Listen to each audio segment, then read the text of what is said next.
Good afternoon, fellow lovers of Christ. Today we will be reading Zachariah chapter 14. A day of the Lord is coming, Jerusalem, when your possessions will be plundered and divided up within your very walls. I will gather all the nations to Jerusalem to fight against it. The city will be captured, the houses ransacked, and the women raped. Half of the city will go into exile, but the rest of the people will not be taken from the city. Then the Lord will go out and fight against those nations, as he fights on a day of battle. On that day his feet will stand on the Mount of Olives, east of Jerusalem, and the Mount of Olives will be split in two from east to west, forming a great valley, with half the mountain moving north and half moving south. You will flee by the mountain valley, for it will extend to Azel. You will flee as you fled from the earthquake in the days of Uzziah, king of Judah. Then the Lord my God will come, and all the holy ones with him. On that day there will be neither sunlight nor cold, frosty darkness. It will be a unique day, a day known only to the Lord, with no distinction between day and night. When evening comes, there will be light.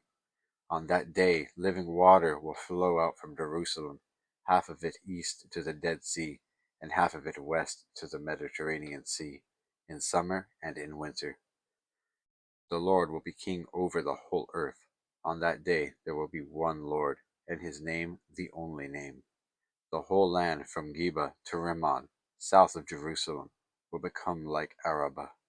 The Jerusalem, oh, I'm sorry, but Jerusalem will be raised up high from the Benjamin gate to the site of the first gate, to the corner gate, and from the tower of Hananel to the royal winepress, and will remain in its place. It will be inhabited. Never again will it be destroyed. Jerusalem will be secure. This is the plague with which the Lord will strike all the nations that fought against Jerusalem. Their flesh will rot while they are still standing on their feet. Their eyes will rot in their sockets, and their tongues will rot in their mouths. On that day, people will be stricken by the Lord with great panic. They will seize each other by the hand, and attack one another. Judah too will fight at Jerusalem. The wealth of all the surrounding nations will be collected, great quantities of gold and silver and clothing. A similar plague will strike the horses and mules, the camels and donkeys, and all the animals in those camps. Then the survivors from all the nations that have attacked Jerusalem will go up year after year to worship the King, the Lord Almighty, and to celebrate the festival of tabernacles. Tabernacles. Not sure how to pronounce that really.